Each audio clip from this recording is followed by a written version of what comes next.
పాలమూరు ప్రాజెక్టుకు తాము 7 అనుమతులు తీసుకువస్తే రేవంత్ సర్కార్ ఒక్క అనుమతి కూడా తెచ్చుకోలేకపోయిందని మాజీ మంత్రి హరీష్ రావు విమర్శించారు. డిపిఆర్ వాపస్ ఇచ్చి 7 నెలలు దాటినా ఇంతవరకు చర్యలు చేపట్టలేదని అన్నారు. పర్సంటేజ్లు, కమిషన్లు తప్ప కాంగ్రెస్ పాలనలో ఇంకేం లేదని ఆరోపించారు.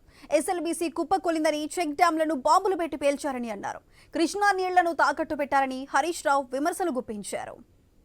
పాలమూరు రంగారెడ్డికి 7 అనుమతులు బీఆర్ఎస్ ప్రభుత్వం సాధించింది. ఫారెస్ట్ డిపార్ట్మెంట్ క్లియరెన్స్ తెచ్చుకున్నాం, సిఈఏ అనుమతి తెచ్చుకున్నాం, అదే విధంగా సిఎస్ఎంఆర్ఎస్ అనుమతి తెచ్చుకున్నాం, మోటా అనుమతి తెచ్చుకున్నాం, సిజిడబ్ల్యూఎంబి అనుమతి తెచ్చుకున్నాం, ఈఏసి అనుమతి తెచ్చుకున్నాం.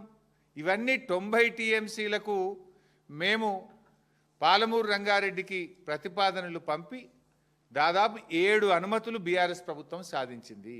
మేమేమో 7 అనుమతులు తెచ్చినాం, మీరు ఒక్క అనుమతి తేలేదు. డిపిఆర్ మాత్రం వాపస్ తెచ్చుకున్నారు. ఇవాళ డిపిఆర్ వాపస్ తెస్తే మరి అనుమతులు ఎట్లా వచ్చినాయి మా హయాంలో? ఎందుకు మాట్లాడతావు ఉత్తమ్ కుమార్ రెడ్డి సగం సగం? ఇవాళ మీ డిపిఆర్ వాపస్ వచ్చి ఇప్పటికీ 7 నెలలే. 7 నెలల నుంచి ఎందుకు నోరు మెదుతలేరు మీరు? 7 నెలల నుంచి ఎందుకు పెదవులు మూసుకున్నారు?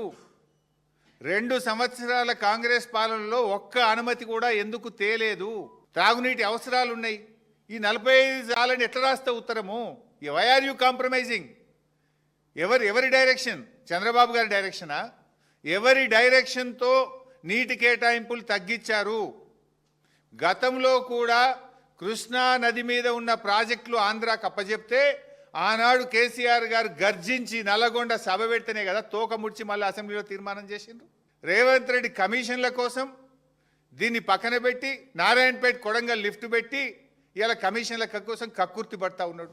నారాయణపేట కొడంగల్ లిఫ్ట్లో బారిన దానికంటే డబుల్ గ్రావిటీ ద్వారా పాలమూరు రంగారెడ్డి ద్వారా వారుతుంది.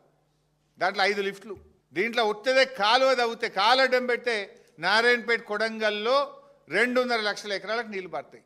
అంటే నీ స్వార్థం కోసం, నీ కమిషన్ల కోసం ఇవాళ ఈ కాలువలు తవ్వకుండా పాలమూరు జిల్లాకు నువ్వు అన్యాయం చేస్తున్నావు.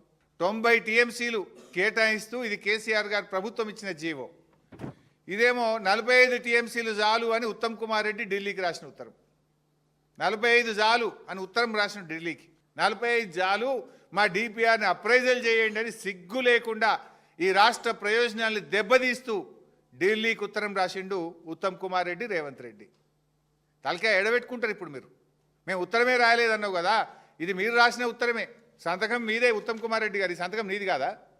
ఇది నువ్వు రాసిన సంతకమే, నువ్వు పెట్టిన సంతకమే. మంచిగా చూడు బై. నీ ప్రభుత్వంలో ఎస్ఎల్బీసీ ప్రాజెక్టు కుప్పకూలింది. శవాలను కూడా బయటకు తీయలేని చేతగాని దద్దమ్మ ప్రభుత్వం మిస్టర్ రేవంత్ రెడ్డి నీది. ఇంకా సిగ్గు లేకుండా ఏ మొహం పెట్టుకో మాట్లాడుతున్నావు? ఎస్ఎల్బీసీ కుప్పకూలితే శవాలను కూడా బయటకు తీయ చేతగాని ప్రభుత్వం నీది. వట్టెం పంప్ హౌస్ మునిగిపోయింది.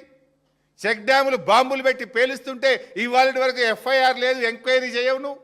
ఒక్క ఎకరానికి నీళ్ళు ఇచ్చిన పాపాన పోలేదు, ఒక చెక్ డ్యామ్ కట్టిన పాపాన పోలేదు, ఒక చెరువు దవ్విన పాపాన పోలేదు, ఒక ప్రాజెక్ట్ కట్టిన పాపాన పోలేదు. మీరు